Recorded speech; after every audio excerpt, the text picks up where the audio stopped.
It was the summer of 2016. I was driving home from my night shift at a warehouse in rural Texas. The road I usually took was a narrow two-lane highway that cut through miles of empty fields. Around 2 a.m., I noticed something strange. Headlights flickered in my rearview mirror, but they weren't approaching normally. They would appear for a few seconds, then vanish, then appear again. At first I thought it was just another driver on the same route, maybe slowing down. But when I slowed down, the lights disappeared completely. Sped up, they appeared again, closer this time. A knot formed in my stomach. After another mile, I saw something lying on the side of the road. At first, I thought it was just roadkill, but as I got closer, I realized it was a man, lying half in the ditch, half on the pavement.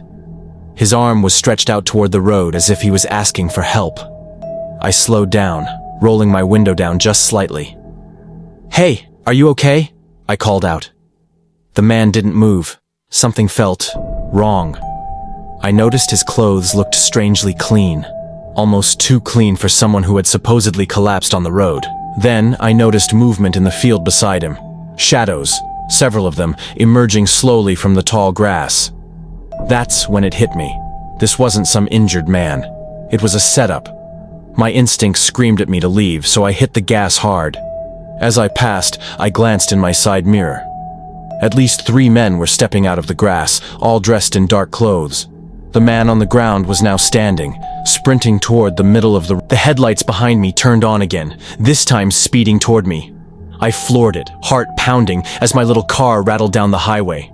For several miles, the headlights tailed me, getting closer, flashing their brights. Finally, I saw the glow of a gas station ahead.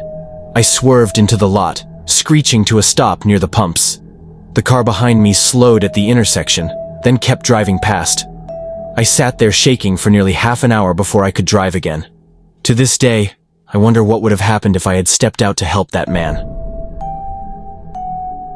This happened to my uncle in 2004 when he was driving home late one rainy night in Kentucky. He lived in a small town, and the quickest way home was an old back road through dense woods. As he was driving, his headlights caught sight of something ahead. A girl, standing on the side of the road. She couldn't have been older than 17. She was barefoot, wearing a pale dress that clung to her from the rain. She raised her arms slowly, signaling for him to stop. Against his better judgment, he pulled over. He rolled down the passenger side window and asked if she needed a ride. Her voice was soft, almost trembling. "Can you take me home?" She gave him an address just a few miles up the road. He agreed and unlocked the door. She slid into the passenger seat without saying another word.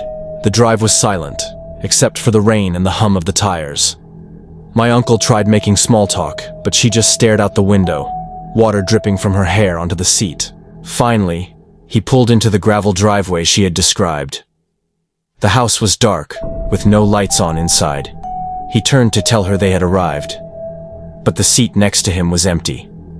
The car door hadn't opened. There were no wet footprints on the floor mat. Shaken, my uncle went up to the door and knocked. After a long pause, an elderly woman answered. When he explained what had happened, her face went pale.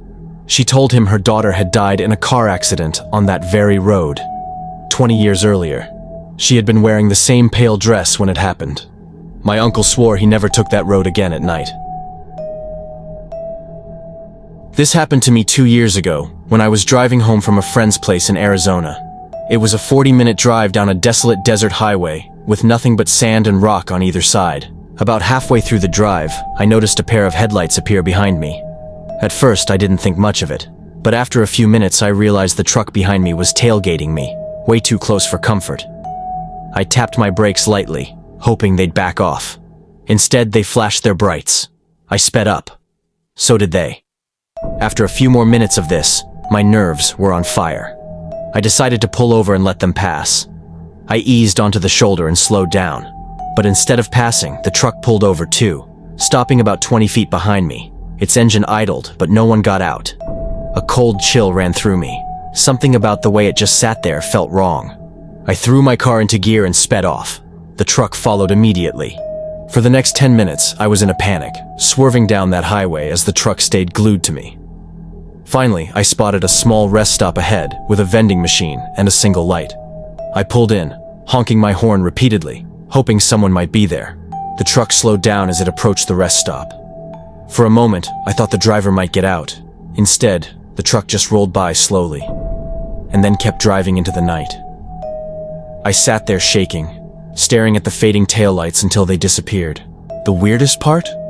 When I finally got home and looked at my rear bumper, I found muddy handprints smeared across it, meaning at some point, while I was driving, someone had gotten close enough to touch my car.